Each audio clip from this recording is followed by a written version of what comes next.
Hello, YouTubers, friends, compatriots, bootlickers, shills, debt slaves, serfs, peasants, vassals, minions, meat sacks. I'm Useful Idiot. Welcome. And the whole online death threats thing has been going on for a number of years now, directed at Trump. And we have another one that just broke. A guy named David Allen June Cherry, great name, 28 from Indiana. And he posted on Facebook that he wanted to gut Elon Musk and parade his corpse through the streets. And he went on to say, "We're gunning you down, Muskrat."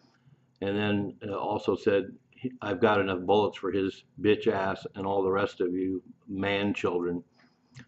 Kind of strange, but anyway, he's been arrested. And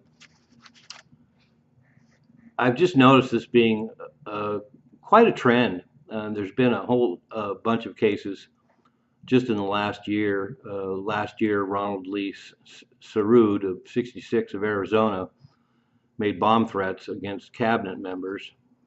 And then we also had Michael Wiseman from Florida post death threats and assassination threats on Facebook. And then we also had that famous Reddit user.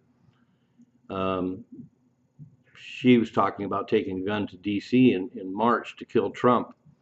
And she actually bragged about having 8 accomplices. And she also bragged about not bringing all her guns. She even posted a picture of all her guns. And then there was Shannon Atkins, 46 from Florida. And she said, "Bullets, please. Let's save America." And she also went on to say, "I've hoped and prayed someone would kill Trump. We haven't had enough assassinations these last few years."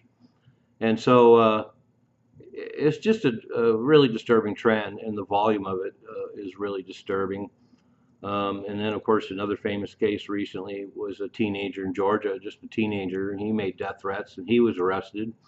And then we have Sarah Roberts, part of the Libs of TikTok group on TikTok, and she says, "We need to X him," I mean, formerly known as assassination. And then she went on to brag that she hadn't filed tax returns in 8 years. And then went on to say, "Arrest me. You don't have enough people to investigate me at this point. And then let's assassinate some motherfuckers." And needless to say, she got arrested. But you go back a few years, and the trend was already there. In 2022, Thomas Wilsinski, 72 of New York, said he was going to acquire weapons and take Trump down. And then he said, "I will do anything I can do to take out Trump and his 12 monkeys." A weird reference to a famous movie, I suppose. But then you go back a little further, and in 2017, there was 12,000 tweets calling for Trump's assassination. And both Facebook and Twitter have had policies about not allowing those kind of posts. But that said, 12,000 of those kind of posts were in 2017, and they did little to address it. And that's the kind of climate we've been in. And so I also know from my personal experiences, particularly on Facebook, that I've seen my liberal friends call for Trump to be assassinated on numerous occasions over the last 8 or so years. And so I know for a fact it's rampant out there. And I also did a video about the fact they did a poll, and something like 42% of liberals think political violence is justified and actually necessary. And this whole phenomenon is really disturbing to me.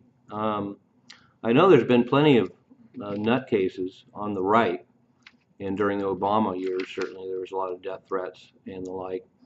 But one thing that it's noted that I didn't really see any discussion or any stories or even people on Facebook that were calling for Biden to be assassinated or Kamala Harris to be assassinated. So right now it seems like a real complete left-wing phenomena. And I understand a lot of aspects of it and why it's become epidemic, and that part of it is just the left have become so violent and so hateful. And I find that ironic considering that they've spent all these years saying how violent and hateful the people were on the right, and how Trump supporters are so violent and hateful. And yet we see all the violence and hate coming from the left.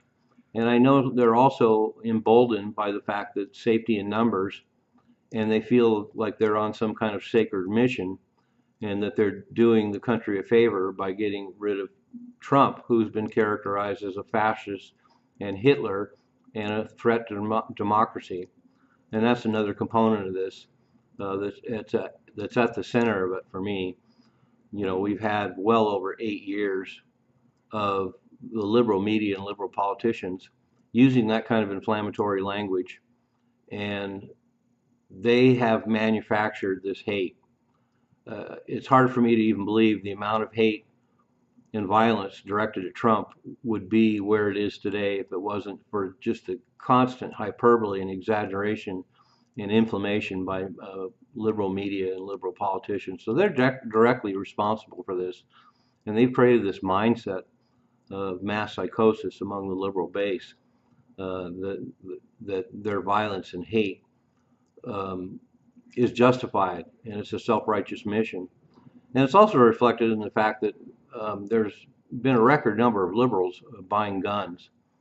And so this traditional threat of the right, because they're so heavily armed, is now kind of getting balanced out because there's liberals buying so many guns now. Look at this case I just talked about, where she posted her huge gun collection online and talked about she's not even going to bring all her guns to take out Trump. And so I just find this so disturbing. I've spent most of my life with a mindset that, if anything else, the liberals were the good guys, and they were peaceful and they were logical. And now this incredible hypocrisy of them talking about all this hate from the right and Trump supporters and all this violence, and now they're the ones who are violent and hateful, and it's just constant.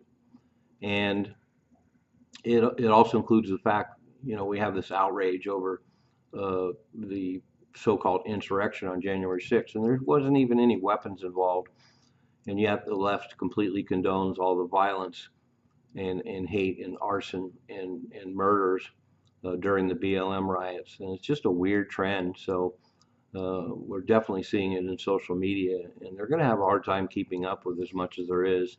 And it's the same kind of inflammatory language and hyperbole and hate that has made social media such a nightmare and has just upped the ante. And I just hate to see this. It's just completely unnecessary.